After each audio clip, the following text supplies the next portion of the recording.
When the world, as we know it, is suddenly very different, it's only the rescue workers and the kindness of others that saves us.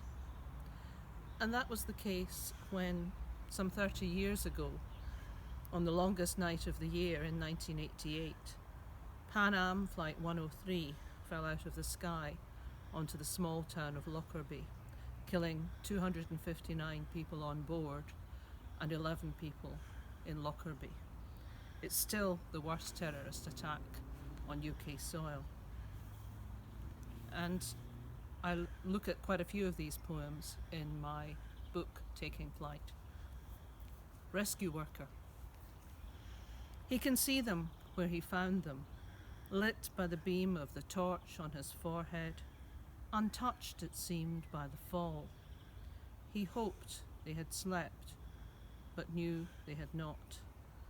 Those two young women he found in the dark field that December night, still strapped to their plane seats, their arms tight around each other, their fingers crossed. On a hillside, human flesh hung on the trees at Tundergarth, the day the sky rained limbs and knives and forks and tight-wrapped salt and sugar packs and hand wipes. And in the field at Tundergarth, the farmer heard the corbies caw. Ruth saw a hand on the roof and told the police. Jessie made 200 scones for the rescue workers. Her dog fetched an arm to the door and she wrapped it in a cloth.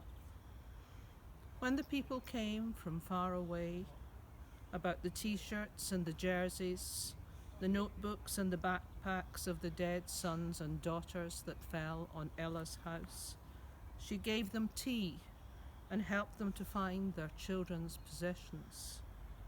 And when the mother travelled with pieces of glass and sand from the surfing beach her son loved, Ella helped her build a cairn on the hill near Tundergarth and sent her home, different from when she came. Toothpaste. It was the toothpaste that nearly defeated them. It was there in each suitcase. Each tube had exploded over every shirt and blouse they tried to mend, but one washed, one ironed, and one folded until each trace of the blast, of blood and of fuel was removed. And at last, after 7 years of waiting, the clothes of each son, of each daughter, were returned to each mother, to each father. And the unread pages of a journal of a girl who lived to 20 were unfolded, leaf by leaf, ironed one by one, her words returned, clean and washed in their pages.